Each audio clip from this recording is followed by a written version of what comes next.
Located on Dayton Avenue in Aurora, the Aurora Human Rights Center is a partnership of 5 organizations: the Denver Foundation's Strengthening Neighborhoods program, the Somali Community Center, Rights for All People, the Lowry Family Center, and El Centro Humanitario. I think the vision behind the Aurora Human Rights Center is bringing together communities that would ordinarily not have the opportunity to dialogue together and to create new opportunities where none have really existed before. Some of the opportunities that have come about as a result of the AHRC are citizenship classes, English language instruction, as well as the Women's Sewing Co-op and OSHA workplace trainings. There just seem to be endless possibilities for the things that can happen in our building.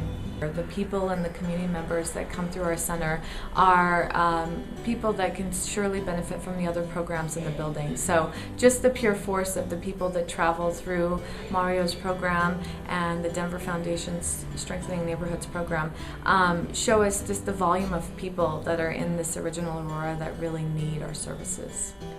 The goal of the Aurora Human Rights Center?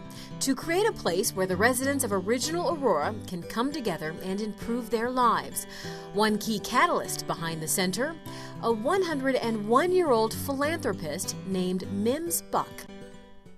I think that would be my greatest wish, would be that we would have fewer wars, tolerance for people of all kinds, of all faiths, all colors, races, and religions. Mims is, I would describe as a 101-year-old philanthropist who's also a maverick.